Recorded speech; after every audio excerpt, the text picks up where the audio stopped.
일본은 이미 높은 기술 수준을 증명했습니다. 그런데 왜 일본이 아닌 한국을 선택한 걸까요? 라며 의문을 품은 연구원이 있습니다. 그의 동료들은 아마 외교적인 선택이거나 비용 때문일 수도 있어. 한국은 이런 프로젝트에 저비용으로 참여하니까.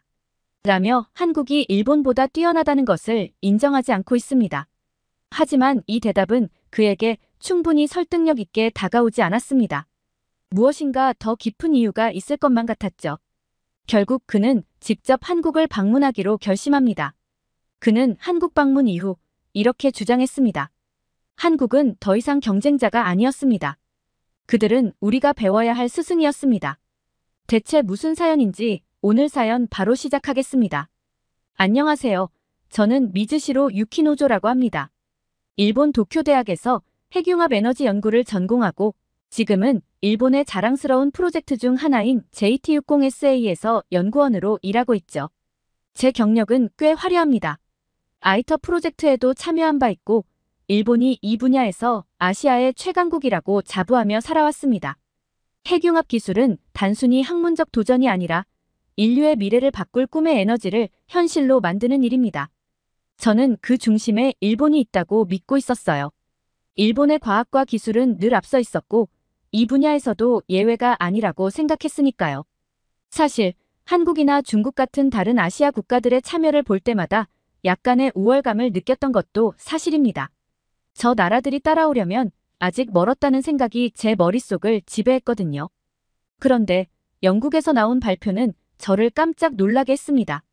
영국 정부가 스텝 프로젝트라는 독자적인 핵융합 발전소 건설 계획을 발표한 것입니다.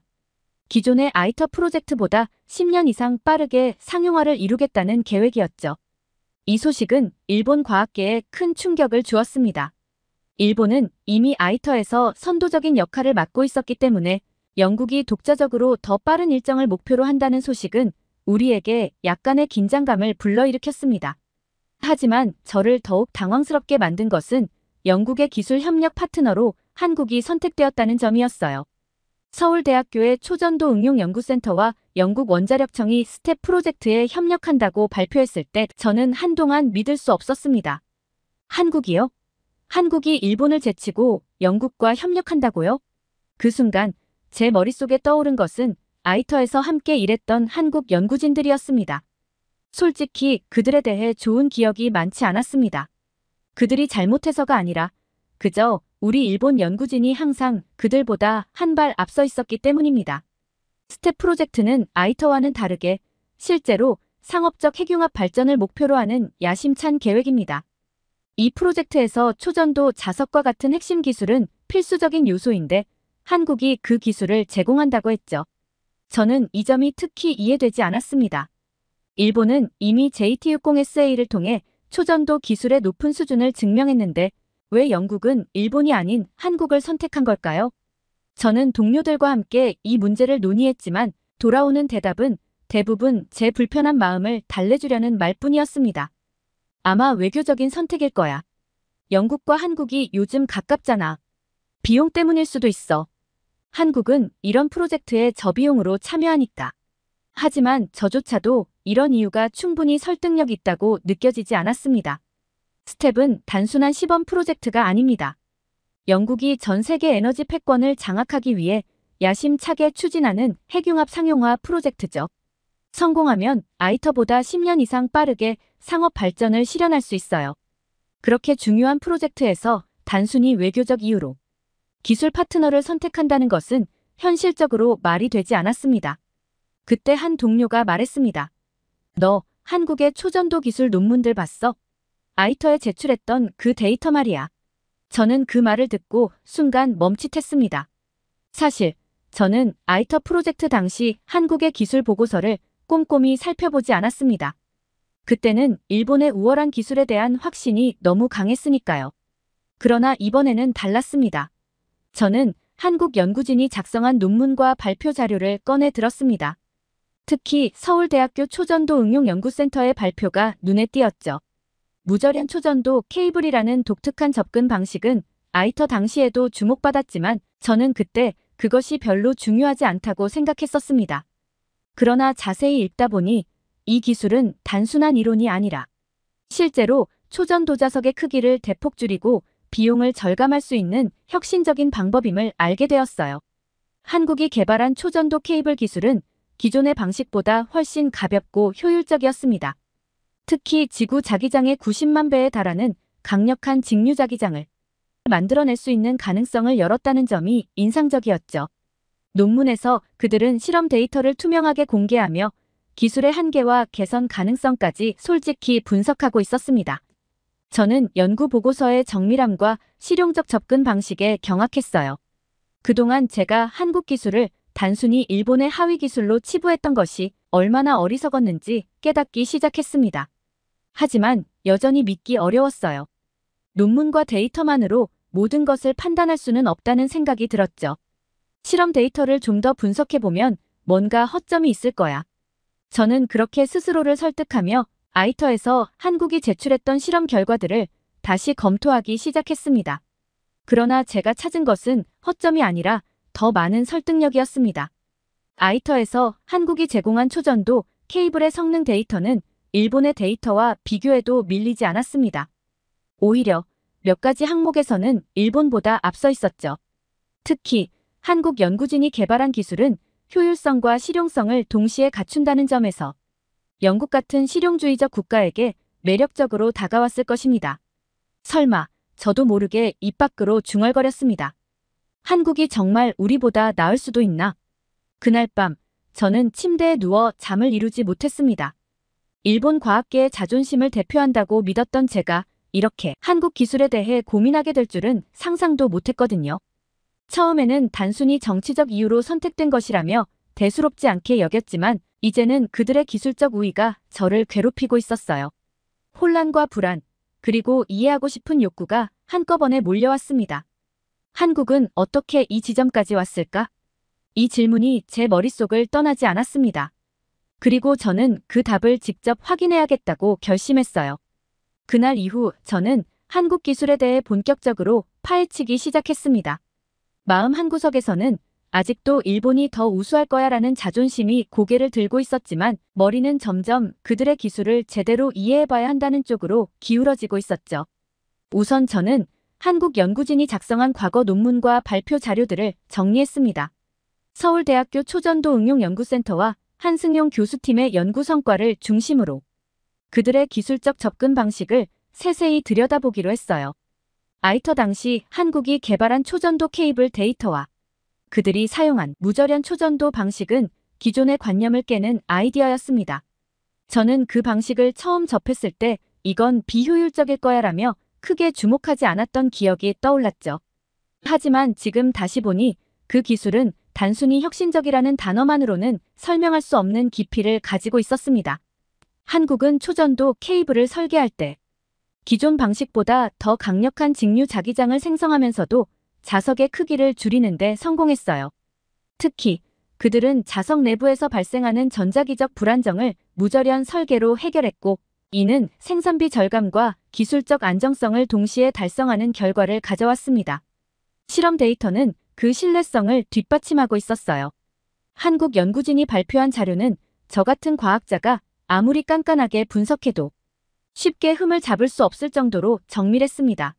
논문 하나를 다 읽기도 전에 저는 한 가지 깨달음을 얻었습니다. 그들은 일본과 다른 접근 방식을 택했어. 그리고 그것이 성공적이었다. 일본은 전통적인 방법론과 안정성에 초점을 맞추고 있었지만 한국은 실패의 가능성조차 수용하며 새로운 길을 열고 있었던 것이었죠. 그들이 도전적이고 과감한 선택을 했기에 지금의 성과를 이룰 수 있었다는 점이 점차 명확해졌습니다. 그러던 중 한국의 한승용 교수팀이 발표한 논문 중 가장 흥미로운 구절이 눈에 들어왔습니다. 그들은 초전도 자석의 자기장을 지구 자기장의 90만 배 이상으로 강화한 실험 결과를 공개했는데 이는 단순히 기술적 진보를 넘어선 도약이라고 할 수 있었어요. 저는 그들의 연구 방법을 분석하며 한 가지 놀라운 점을 발견했습니다. 일본과 달리 한국은 실험적 데이터를 기반으로 즉각적인 실용화를 목표로 삼고 있었습니다. 이는 한국 기술이 단순히 학문적 가치를 넘어 실제 산업에 적용될 준비가 되어 있음을 보여주는 증거였죠. 시간이 흐를수록 저는 한국 기술에 더 깊이 빠져들었습니다. 그들이 도전과 실패를 두려워하지 않고 어떻게든 새로운 해결책을 찾아내려는 집념이 느껴졌어요. 아이터에서의 경험이 한국 기술을 더욱 단단하게 만들었고 그것이 영국 같은 국가에서 높은 신뢰를 얻게 된 이유라는 결론에 도달했습니다. 일본 기술은 분명 정교하고 강력했지만 어쩌면 지나치게 보수적이었는지도 모릅니다. 그와 달리 한국은 창의적이고 유연했습니다. 또한 저는 아이터에서 한국 연구진이 어떤 역할을 맡았는지 다시 살펴보았어요. 그들은 아이터 초전도 케이블의 일부를 설계하고 제작하며 아이터 내부에서 가장 까다로운 요구사항을 만족시켰습니다. 당시에는 그들의 역할이 상대적으로 작아 보였을지 몰라도 지금 돌아보니 그것은 아이터 프로젝트의 전체적인 성공에 필수적인 기여였던 것이었죠. 그들의 기술이 안정성과 혁신 사이의 균형을 훌륭하게 잡아냈다는 점이 특히 눈에 띄었습니다. 그럼에도 불구하고 저는 여전히 마음 한구석에서 논문과 데이터만으로 판단하는 건 부족하다는 생각이 들었습니다. 아무리 문서로 정리된 결과가 훌륭해도 실제 현장에서의 모습과 기술 수준은 다를 수 있습니다. 그래서 저는 한국의 연구소를 직접 방문해 그들의 기술을 내 눈으로 확인해야겠다고 결심했어요. 제 결심을 동료들에게 이야기하자 그들 중 일부는 고개를 끄덕였지만 몇몇은 한국까지 갈 필요가 있겠냐며 회의적인 반응을 보였습니다. 그러나 저는 이미 마음을 굳혔습니다. 그들이 정말 우리보다 뛰어난지 아니면 과대평가된 건지 내가 직접 확인해봐야 해. 저는 제 스스로 이 의문의 답을 찾고 싶었죠. 서울대학교 초전도 응용연구센터와의 방문 일정을 조율하는 동안 저는 묘한 기대감과 불안감을 동시에 느꼈습니다. 제 마음속에서는 그들이 아무리 데이터를 잘 만들었다 해도 일본을 뛰어넘는 기술을 보여주지는 못할 것이다라는 자존심이 작용하고 있었어요. 서울에 도착한 날, 저는 한국 연구진이 환영 인사를 전하는 모습을 보며 그들의 열정을 느낄 수 있었습니다. 한국의 연구소는 놀랍게도 최첨단 장비들로 가득했어요. 그들은 마치 무언가를 증명이라도 하겠다는 듯 저를 위해 철저히 준비한 상태였습니다. 센터를 둘러보는 동안 한 연구원이 개발 중인 초전도 케이블을 제게 보여주었습니다. 케이블은 3m급으로 스텝 프로젝트의 초기 테스트를 위해 제작된 것이라고 했습니다.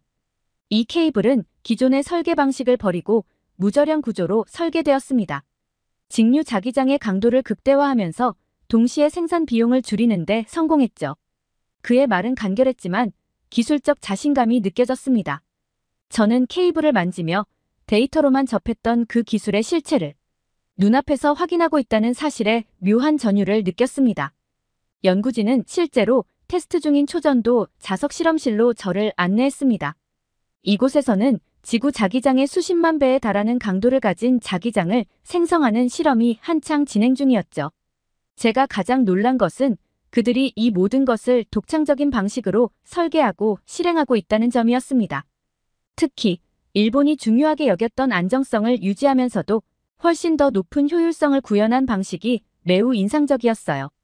담당 교수는 저를 직접 실험실로 안내하며 그들의 설계 철학을 설명했습니다.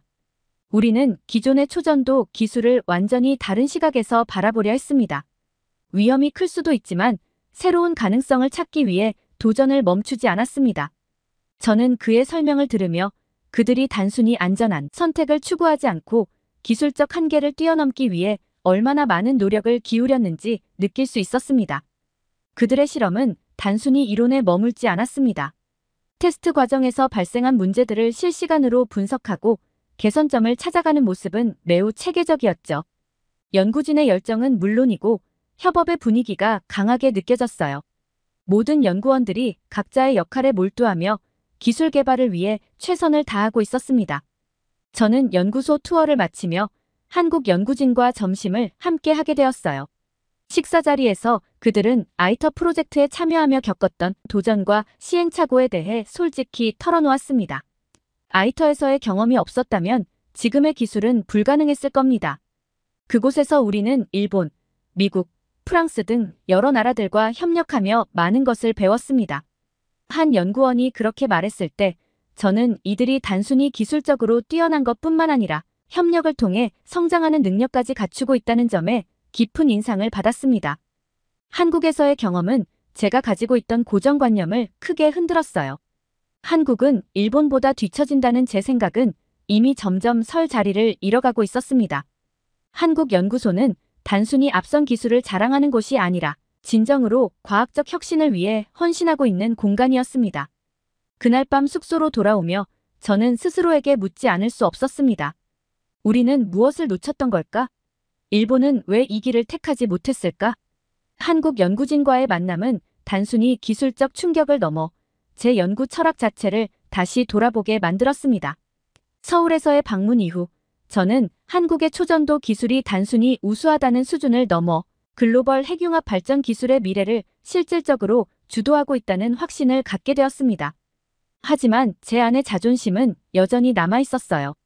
일본의 과학자로서 그리고 JT60SA와 같은 대형 프로젝트에 몸담은 연구자로서 한국이 영국 스텝 프로젝트의 핵심 파트너가 되었다는 사실을 완전히 받아들이기란 쉽지 않았습니다. 그 후 한국 연구진과 스텝 프로젝트에서의 협력에 대해 더 깊이 알아보기 위해 저는 영국 관련 자료를 조사하기 시작했습니다.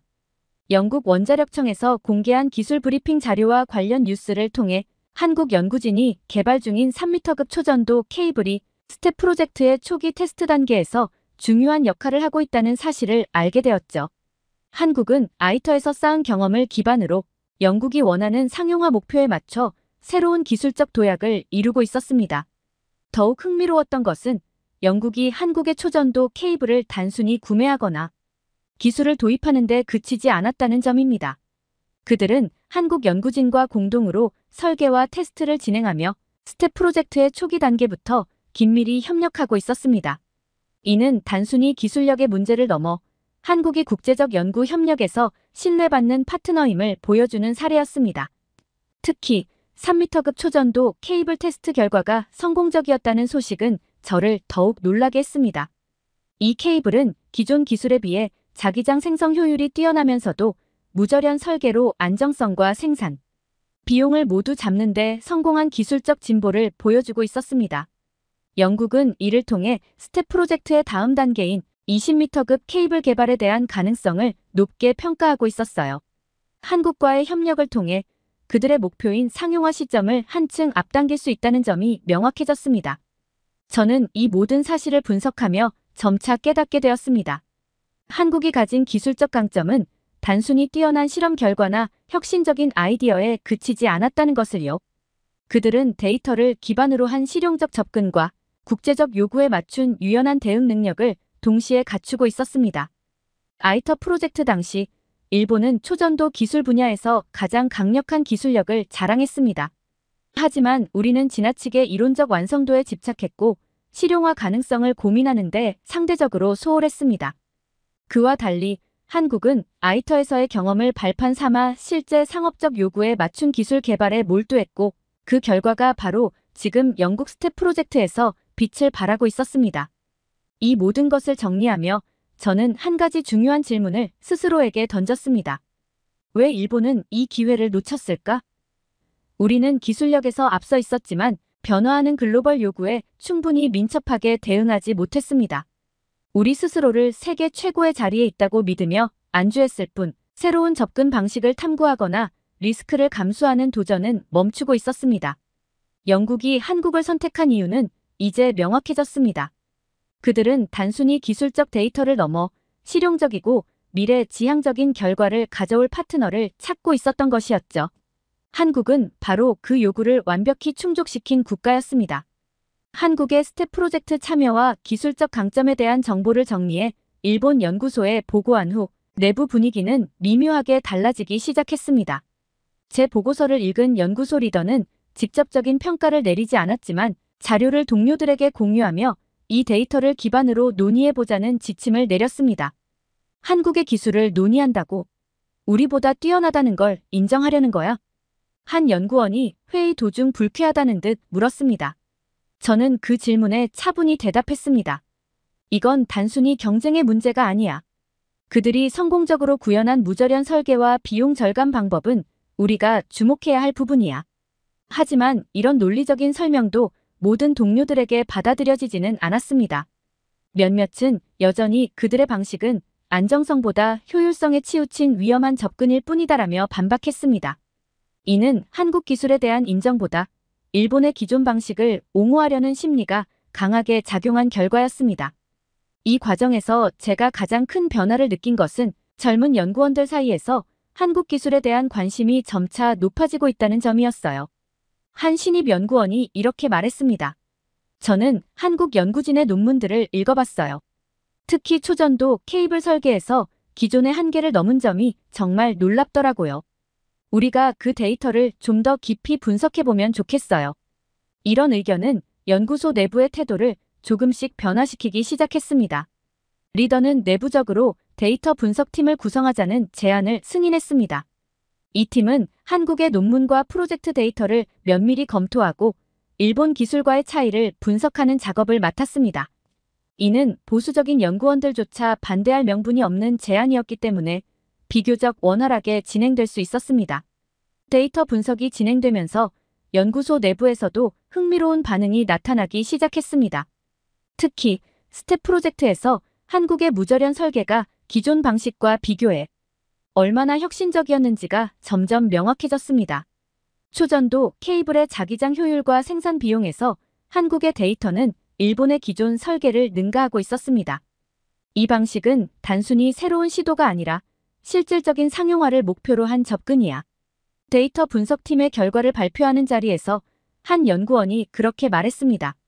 이는 기존 방식을 고수해야 한다는 주장에 대한 직접적인 반박이기도 했습니다.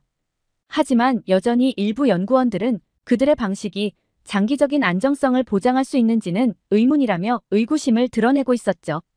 그날 밤 리더와의 개별 면담에서 저는 더 구체적인 제안을 내놓았습니다. 한국이 빠르게 성과를 내는 이유는 실패를 두려워하지 않고 실용성을 중심으로 연구를 진행하기 때문입니다. 우리가 그들의 데이터를 기반으로 새로운 아이디어를 발전시킨다면 일본도 글로벌 경쟁에서 뒤처지지 않을 겁니다.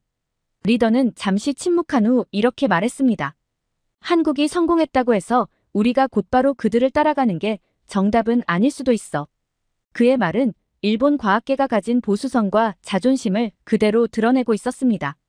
그는 한국의 성과를 인정하면서도 일본만의 방식과 철학을 유지하려는 입장을 분명히 했습니다. 이는 일본 과학계가 가진 고유한 자존심을 상징하는 동시에 변화에 대한 두려움을 드러내는 말이기도 했습니다. 하지만 저는 그 짧은 대화에서 연구소 내부에도 변화의 가능성이 있다는 희망을 발견했습니다. 그날 이후 스텝 프로젝트 데이터를 분석하는 작업은 계속되었고 연구소 내부에서 한국의 무절연 초전도 기술에 대한 논의는 점차 깊어졌습니다.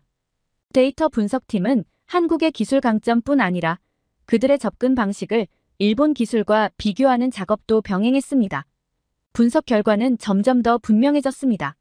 한국은 단순히 기존 기술을 개량하는 수준을 넘어 새로운 설계 철학을 바탕으로 기술의 상용화 가능성을 앞당기고 있었습니다. 하지만 보수적인 연구원들 사이에서는 여전히 우리가 한국의 방식을 따라야 하느냐는 논쟁이 이어졌습니다. 그들의 방식은 실험적일 수 있지만 안정성과 지속 가능성을 생각하면 우리의 접근이 더 낫다. 한 선임 연구원의 말은 일본 과학계의 깊은 고정관념을 상징했습니다. 저는 그들의 의견을 반박하지 않았습니다. 대신 한국의 데이터가 단순히 실험적 성공이 아니라 실제 상용화 단계로 나아갈 가능성을 보여준다는 점을 강조했습니다. 한국은 실패를 두려워하지 않고 그 과정을 통해 배운 교훈을 기반으로 기술을 발전시키고 있습니다. 우리는 안정성을 우선시하지만 그 때문에 혁신의 기회를 놓친 건 아닌지 돌아볼 필요가 있습니다. 저는 회의 도중 이렇게 말하며 한국과 일본의 차이를 냉정하게 분석했습니다. 이 논의는 연구소 내의 세대 간 갈등을 부각시키기도 했습니다. 젊은 연구원들은 한국의 기술력을 더 깊이 연구해야 한다는 의견을 강하게 내세웠습니다. 그들은 우리가 한국과 협력한다면 기술 개발 속도를 더 빠르게 높일 수 있다고 주장했습니다. 반면 선임 연구원들은 우리가 한국을 배우는 듯한 모습은 일본의 위상을 떨어뜨릴 수 있다며 부정적인 태도를 보였습니다.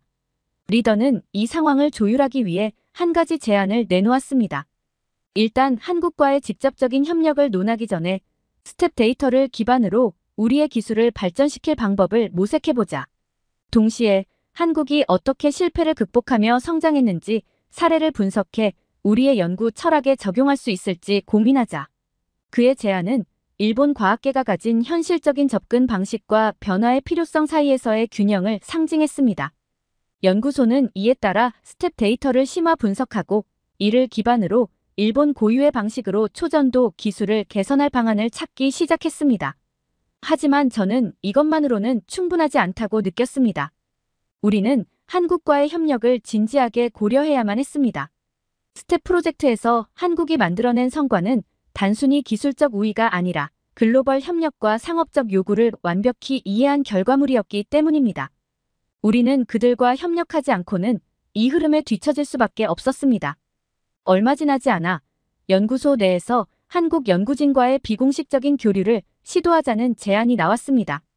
이는 단순히 기술 분석에 그치는 것이 아니라 한국의 연구 환경과 협력 방식에서 우리가 배울 점을 직접 확인하자는 취지였죠. 이 제안은 젊은 연구원들을 중심으로 빠르게 지지를 얻었고 리더도 이를 승인했습니다. 저는 그제야 희망을 느꼈습니다. 일본 과학계의 보수성과 자존심은 여전히 견고했지만 변화의 필요성을 인정하고 작은 한 걸음을 내디딘 것은 분명 의미 있는 시작이었습니다. 저는 이 과정을 통해 과학자로서 중요한 교훈을 배웠습니다. 기술적 우위를 지키는 것도 중요하지만 그보다 더 중요한 것은 실패를 두려워하지 않고 변화에 적응하는 능력입니다. 한국은 이를 통해 스텝 프로젝트에서 성과를 냈고 세계적으로 인정받는 기술 강국으로 자리 잡았습니다. 이제 일본도 변화해야 할 때입니다. 한국과의 협력을 당장 시작하지는 않더라도 그들이 걸어온 길에서 우리가 배울 점은 분명히 있습니다. 저는 이 작은 변화의 시작이 일본 과학계를 더 나은 방향으로 이끄는 첫걸음이 될 것이라고 믿습니다. 그리고 그 변화를 위해 저는 제자리에서 할 수 있는 모든 일을 할 것입니다. 한국은 이제 우리의 경쟁자가 아니라 우리가 배워야 할 스승이 될 수 있습니다. 그 사실을 받아들이는 순간 일본도 새로운 도약을 준비할 수 있을 것이라 생각합니다. 두 번째 사연 시작합니다. 한국을 찾는 태국인 관광객이 감소한 것은 한국 관광 명소가 상대적으로 부족하기 때문입니다. 실제로 한국은 별 볼 일이 없습니다. 그에 비해 중국이나 일본이 훨씬 더 관광거리가 풍성하고 다양합니다. 여행을 가려면 중국이나 일본으로 가라고 추천하고 싶습니다. 라고 발언하는 태국 여행단체 부사장이 있습니다. 그 부사장의 발언 이후로 수많은 언론에서 태국인들이 한국에 대해 반한 감정을 가지고 있다고 보도하고 있습니다. 이 단체에서 근무하고 있는 여성은 이 부사장의 발언과 언론 보도를 보며 충격에 빠져 본인이 알고 있는 진실을 익명으로 제보하겠다고 말하며 사연을 보내왔습니다. 대체 무슨 사연일지 오늘 사연 바로 시작하겠습니다. 안녕하세요. 저는 태국인 여성 아룰라타 차이아삭입니다. 태국의 TTAA에서 5년째 일하고 있어요. 한국 문화를 너무나 사랑하는 제가 이렇게 복잡한 마음으로 사연을 보내게 될 줄은 정말 꿈에도 몰랐습니다. 제 마음속 깊은 곳에서부터 우러나오는 이야기를 들어주셨으면 좋겠어요. 어릴 때부터 저는 한국 문화에 푹 빠져 살았어요. K-드라마, K-팝, 한국 음식까지 모든 게 좋았죠. 한국어를 배우기 시작한 것도 그때부터였어요. 한국어 단어 하나하나를 외우면서 느꼈던 그 설렘을 아직도 잊을 수가 없어요. 특히 우리나라 출신 리사가 블랙핑크로 데뷔해서 세계적인 스타가 된 걸 보면 가슴이 뭉클해지고 어깨가 으쓱해집니다. 태국인으로서 너무나 자랑스러워요. 리사의 성공을 보면서 저도 언젠가 한국과 관련된 일을 하면서 언젠가 한국에서 일하는 꿈을 꾸기도 했어요. 한 번은 태국에서 리사의 공연을 보러 갔던 적이 있어요. 그날의 열기와 흥분을 아직도 잊을 수 없어요. 태국 사람들이 한국어로 노래를 따라 부르고 한국 응원 문화를 그대로 재현하는 모습을 보면서 정말 감동받았죠. 그때 저는 문화의 힘이 얼마나 대단한지 깨달았어요. 언어와 국경을 넘어 사람들의 마음을 하나로 만드는 그 힘이 얼마나 대단한지 배우게 되었어요. 제 주변 친구들도 대부분 저처럼 한국을 좋아해요.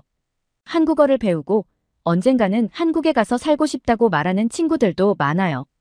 우리는 자주 모여서 한국 드라마를 보거나 K-팝 댄스를 따라추곤 했어요. 그럴 때마다 마치 우리가 한국에 있는 것 같은 착각이 들었죠. 한국 문화는 우리에게 단순한 오락거리가 아니라 꿈과 희망이었어요. 중학교 때 처음으로 겨울연가를 봤어요. 친구가 빌려준 DVD로 밤새도록 봤죠. 배용준 씨의 눈빛에 완전히 매료됐어요. 그의 깊고 따뜻한 눈빛, 주인공들의 순수한 사랑, 아름다운 겨울 풍경, 모든 것이 제 마음을 사로잡았어요. 드라마를 보는 내내 제 마음은 설레었고 한국에 대한 동경심이 더욱 커졌죠. 그때부터 한국어를 독학하기 시작했어요. 드라마 대사를 따라하면서 발음을 연습하고 단어장을 만들어 외웠죠. 한국 음식도 직접 만들어 먹어보곤 했어요.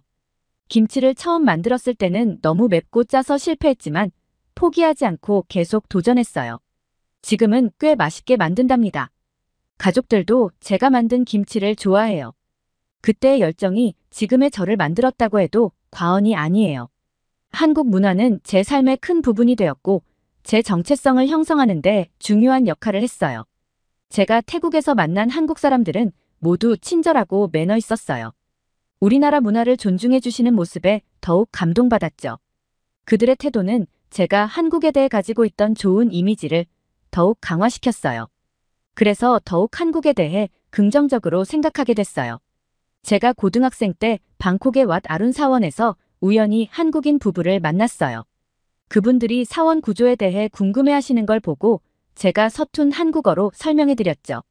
제 설명을 듣고 그분들의 눈이 반짝였어요. 제가 한국어를 할 줄 안다는 사실에 놀라워하셨죠. 그러면서 태국 문화에 대해 정말 진지하게 여쭤보셨어요. 불교에 대해, 태국의 역사에 대해 그분들의 호기심과 존중하는 태도에 저는 깊은 감동을 받았어요. 우리나라를 존중해주고 있다는 느낌을 받았거든요. 그날 이후로 한국인들에 대한 좋은 인상이 더욱 깊어졌어요. 그분들과 헤어질 때 서로의 연락처를 교환했는데 오랜 시간 가끔 연락을 주고받고 있어요. 그분들 덕분에 제가 한국에 대해 가지고 있던 동경심이 더욱 커졌고 언젠가 꼭 한국에 가보고 싶다는 결심을 하게 됐죠. 제가 성인이 되었을 때 방콕에서 열린 한국 아이돌 그룹의 팬미팅에 다녀왔어요. 그날의 열기는 정말 대단했죠. 수많은 태국 팬들이 한국어로 응원 문구를 외치고 한국 노래를 따라 부르는 모습을 보면서 가슴이 뭉클해졌어요. 특히 제 옆자리에 앉은 10대 소녀가 한국어로 편지를 읽는 모습을 보고 감동받았죠. 그 소녀와 저는 혼자여서 많은 대화를 나누게 되었어요. 그 소녀는 한국 아이돌 덕분에 힘든 시기를 이겨냈다고 말했어요. 학교 폭력으로 힘들어했는데 그 아이에게 한국 아이돌의 노래와 메시지는 큰 위로가 되었다고 해요. 그 순간 저는 한국 문화가 얼마나 많은 사람들에게 희망과 용기를 주는지 다시 한번 깨달았습니다. 그 소녀와 저는 그 후로도 연락을 주고받았어요. 그 아이가 학교 폭력을 이겨내고 이제는 한국의 문화를 좋아하는 다른 친구들을 사귀게 되었다는 소식을 들었을 때 저는 정말 기뻤어요. 한국 문화가 한 사람의 인생을 이렇게 변화시킬 수 있다는 사실에 다시 한번 놀랐죠. 이런 경험들이 쌓여 제가 지금 하는 일을 선택하게 된 것 같아요. 저는 대학 졸업 후 태국 TTAA에서 일하게 되었어요. TTAA는 태국의 여행업협회로 태국 내외의 여행사, 여행사 대리점, 관광 관련 서비스 제공자들이 모여있는 비영리 단체입니다. TTAA는 태국의 관광 산업 발전을 촉진하고 회원사들의 권익을 보호하며 태국 관광의 질적 향상을 도모하는 역할을 하고 있는 곳이에요. 저는 그곳에서 한국을 여행하는 많은 태국인들을 만나게 되었고 그들은 한국을 여행하는 것을 너무나도 행복했어요. 저는 제가 하는 일이 너무 행복하고 자부심이 가득했어요. TTAA에서 일하면서 가장 기억에 남는 순간은 제가 협회의 회원사들에게 제공한 관광 트렌드로 기획한 한국 문화체험 투어가 큰 성공을 거뒀을 때예요. 한국의 전통 마을을 방문하고 한복을 입어보고 한국 요리를 직접 만들어보는 프로그램이었죠. 참가자들의 행복한 표정을 보면서 제가 정말 의미 있는 일을 하고 있다는 걸 느꼈어요. 문화 교류야말로 서로를 이해하는 가장 좋은 방법이라는 걸 다시 한번 깨달았죠. 그런데 얼마 전 저는 충격적인 사실을 알게 됐어요. 우리 협회에서 주관하는 여행사들 중에 일부가 태국인들을 한국으로 여행 보내는 것뿐만 아니라 불법 체류자들도 몰래 보내고 있더라고요. 이 사실을 알게 되었을 때 저는 정말 큰 충격을 받았어요. 제가 그토록 사랑하던 일, 자부심을 느끼던 일이 이런 불법적인 활동과 연결되어 있다니 믿기 힘들었죠. 사실 우리나라에서는 한국에 가서 불법 체류하면서 일하면 짧은 기간에 엄청난 돈을 벌 수 있다는 소문이 퍼져 있어요. 그래서 뒷돈을 주고라도 한국에 가려는 사람들이 많아요. 저는 이런 사실을 전혀 몰랐어요.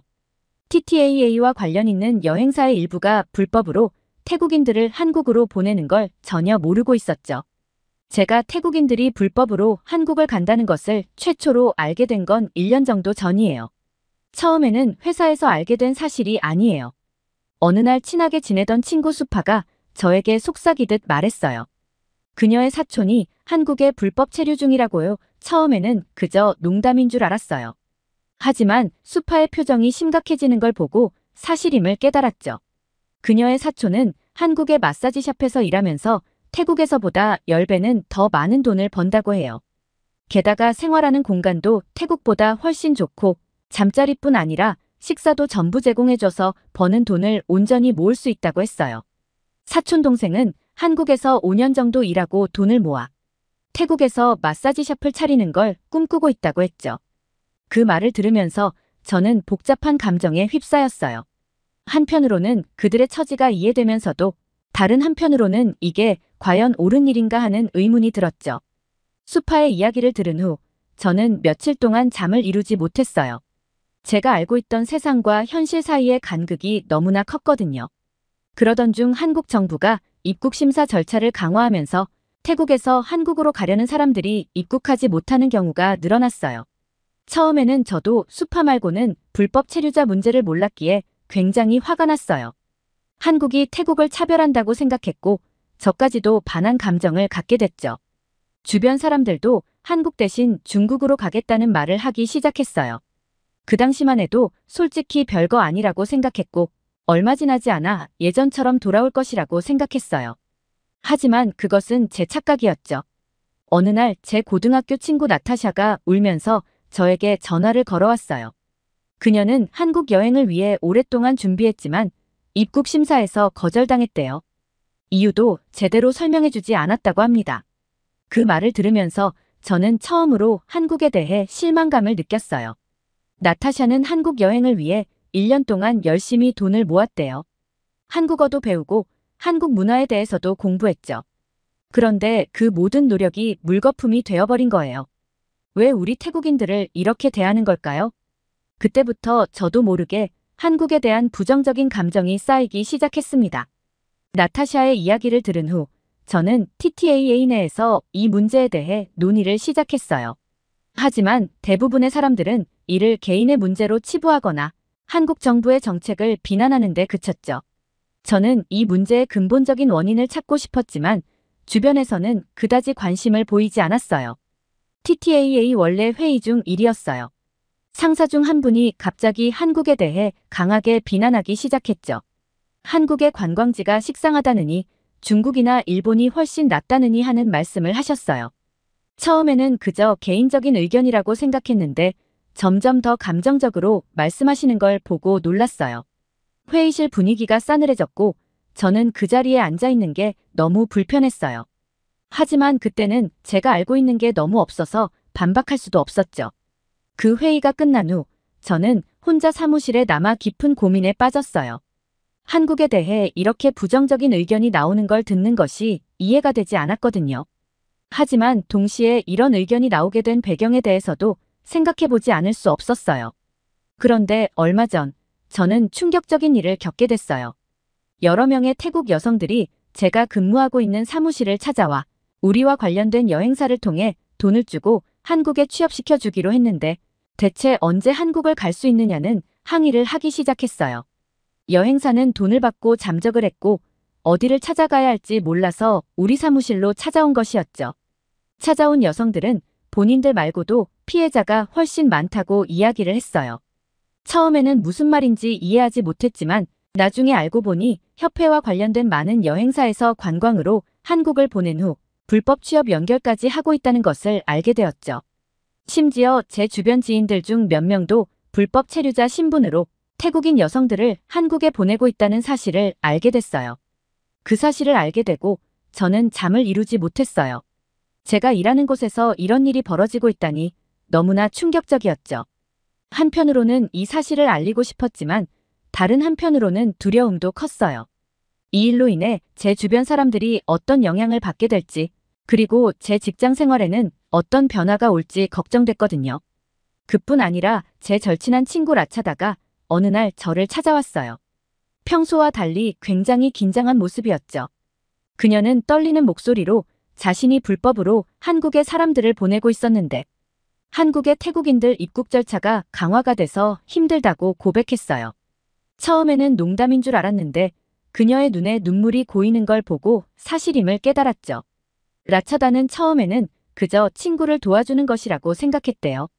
하지만 점점 더 많은 사람들이 찾아오면서 돈을 벌기 시작했고 이제는 빠져나올 수 없는 상황이 됐다고 했어요. 그 말을 들으면서 저는 머리가 어지러웠어요. 제가 알던 세상이 한순간에 무너지는 것 같았죠. 라차다의 고백을 들은 후 저는 며칠 동안 어떻게 해야 할지 고민했어요. 친구를 도와주고 싶은 마음도 있었지만 이것이 불법이라는 사실을 알기에 쉽게 결정을 내릴 수 없었죠. 결국 저는 라차다에게 이 일을 그만두라고 조언했어요. 하지만 그녀는 이미 너무 깊이 관여되어 있어서 쉽게 빠져나올 수 없다고 했죠. 그때 저는 이 문제가 개인의 결정으로 해결할 수 있는 것이 아니라는 걸 깨달았어요. 정말 부끄러웠어요. 이런 일이 있어서는 안 된다고 생각했죠. 그래서 용기를 내어 상사인 피차야 씨를 찾아갔어요. 떨리는 마음으로 제가 알게 된 사실들을 말씀드렸죠. 처음에는 그분도 놀라는 듯 했어요. 하지만 이야기를 들으면 들을수록 그분의 표정이 굳어졌어요. 말씀을 마치자 피차야 씨는 한동안 침묵하셨어요. 그리고는 갑자기 저를 노려보며 말씀하셨죠. 아룰라타, 넌 지금 뭘 하고 있는 거야? 이런 이야기는 절대 밖으로 새어나가선 안 돼. 알겠어? 그 말씀을 듣는 순간 저는 등골이 오싹해졌어요. 이게 바로 현실이구나 싶었죠. 피차야 씨의 반응은 저를 더욱 혼란스럽게 만들었어요. 제가 믿고 따르던 분이 이런 불법적인 일을 알고 있었다니 그 순간 저는 정말 외롭고 무서웠어요. 사무실을 나오면서 저는 제가 해야 할 일이 무엇인지 고민하기 시작했어요. 이 사실을 더 높은 곳에 보고해야 할까? 아니면 그냥 모른 척해야 할까? 이런 고민들이 저를 밤새 괴롭혔죠. 저는 부모님과 동생들을 부양해야 해요. 그래서 고발하고 싶은 마음은 굴뚝 같지만 앞으로의 생활이 무서워서 고발하지 못했어요. 하지만 죄책감에 너무 힘들어서 이렇게 익명으로나마 사연을 보내게 됐어요. 사실 이 글을 쓰면서도 많이 불안해요. 혹시 누군가 사연을 보낸 사람이 저라는 것을 알게 되었을 때 제 삶은 무너질 것이라는 생각이 들었거든요. 제가 이 사연을 몇 주 동안 지우고 다시 쓰고 또 지우고 다시 쓰고 오랫동안 반복했어요. 이 일이 있고 나서 집에 돌아왔을 때 부모님께서 제 표정이 안 좋은 걸 눈치채셨어요. 무슨 일이 있냐고 물으셨지만 저는 대답할 수가 없었어요. 어머니께서는 제가 일하는 곳에 대해 늘 자랑스러워 하셨거든요. 게다가 태국에서 대학을 졸업하고 좋은 직장을 다닌다고 하더라도 한 달에 6, 70만 원 정도 벌면 많이 버는 거예요. 평균적으로 40만 원에서 50만 원 정도 벌고 있죠. 그것도 대학 졸업 후 안정적인 직장에 취업한 기준이에요. 하지만 저는 100만 원 이상을 벌고 있었고 가족들은 모두가 저를 바라보고 있어요. 게다가 몇 개월 후 동생 중 한 명이 결혼하기 때문에 필요한 지출이 많아서 절대로 직장을 잘려서도 옮겨서도 안 되는 상황이에요. 그렇기 때문에 제가 알게 된 사실을 말씀드리면 어머니의 마음이 얼마나 아프실지 생각하니 차마 입이 떨어지지 않았어요. 대신 회사 일이 좀 힘들어요라고만 말씀드렸죠. 그날 밤 저는 이불 속에서 혼자 울었어요. 가족들을 지키기 위해 진실을 숨겨야 한다는 게 너무나 괴로웠습니다. 제가 알고 있는 진실, 그리고 그 진실로 인해 생길 수 있는 위험 사이에서 저는 정말 힘들었어요. 돈을 벌어 가족을 지키고 싶은 마음, 그리고 옳은 일을 하고 싶은 마음 사이에서 갈등하는 제 모습이 너무나 초라해 보였죠. 그 후로 며칠 동안 저는 잠을 제대로 이루지 못했어요. 매일 밤 악몽에 시달렸고 낮에는 일에 집중할 수가 없었죠. 동료들과 대화를 나눌 때마다 그들이 혹시 이 불법적인 일에 연루되어 있는 건 아닐까 의심하게 되었고 그런 제 모습에 스스로도 놀랐어요. 한때는 제게 꿈의 직장이었던 곳이 이제는 매일 가기 싫은 곳이 되어버렸어요. TTAA 부회장님이 한국을 찾는 태국인 관광객이 감소한 것은 한국 관광 명소가 상대적으로 부족하기 때문이라며 실제로 한국은 별 볼 일이 없다. 그에 비해 중국이나 일본이 훨씬 더 관광거리가 풍성하고 다양하다. 여행을 가려면 중국이나 일본으로 가라고 추천하고 싶다라고 발언하셨어요. 그 발언을 들었을 때 저는 정말 충격을 받았어요. 하지만 동시에 이해가 되기도 했어요. 불법 체류자 문제로 인해 한국 여행이 어려워진 상황에서 다른 나라로 관광객들을 유치하려는 노력이라고 생각했거든요. 그래도 이런 식으로 한 나라를 비하하는 것은 옳지 않다고 생각했어요. 그 이후 많은 태국인들이 한국에 대해 반한 감정을 가지고 있다는 기사를 수도 없이 보게 되었어요. 그 기사들을 보면서 저는 용기를 내었어요. 오랜 시간 고민했지만 이 사연을 보내기로 한 거죠. 언론은 과장돼서 말하고 있어요. 물론 언론의 보도로 인해 일부가 반한 감정을 가질 수 있겠지만 태국에는 여전히 한국을 진심으로 사랑하는 사람들이 정말 많아요. 언론에 보도되는 내용만이 전부가 아니에요. 부디 한국 분들이 태국인들을 부정적으로 생각하지 않으셨으면 좋겠어요. 우리 두 나라가 서로를 이해하고 존중하며 더 좋은 관계를 만들어갈 수 있기를 간절히 바랍니다. 사실 이 사연을 쓰면서도 제 마음이 너무 복잡해요. 한편으로는 한국을 정말 사랑하지만 다른 한편으로는 지금의 현실에 실망하고 있거든요. 하지만 저는 여전히 희망을 잃지 않으려고 해요. 언젠가는 이 모든 문제들이 해결되고 한국과 태국이 더욱 가까워질 수 있을 거라고 믿어요. 얼마 전 방콕의 한 한국 음식점에 갔어요. 그곳 주인 아주머니는 20년 전 태국으로 이주해 오신 한국분이셨죠. 저는 그분과 이야기를 나누면서 많은 것을 배웠어요. 그분은 처음 태국에 왔을 때 언어도 모르고 문화도 달라 힘들었지만 태국 사람들의 따뜻함 덕분에 적응할 수 있었다고 하셨어요. 그리고 이제는 태국을 제2의 고향으로 여긴다고 하셨죠. 그 말씀을 들으면서 앞으로 희망이 있다는 생각을 하고 있어요. 지금 태국과 한국 사이에 일어나고 있는 일들이 저를 괴롭히고 있어요. 직장에서 일하면서 알게 된 불법 체류자 문제, 그리고 이로 인해 생긴 한국의 입국 심사 강화. 이 모든 것들이 양국 관계를 악화시키고 있다는 사실이 너무 안타까워요. 하지만 저는 이것이 일시적인 문제일 뿐이라고 믿고 싶어요. 태국에는 정말 많은 한국 팬들이 있어요. K-팝, K-드라마, 한국 음식 등 한국 문화를 사랑하는 사람들이 넘쳐나요. 이런 사람들의 마음까지 바뀌진 않았어요. 다만 지금의 상황 때문에 잠시 실망하고 있을 뿐이죠. 저는 지금 직장에서 일하면서 관광이 얼마나 중요한지 깨달았어요. 관광은 단순히 돈을 벌기 위한 수단이 아니에요. 그것은 문화를 교류하고 서로를 이해하는 가장 좋은 방법이에요.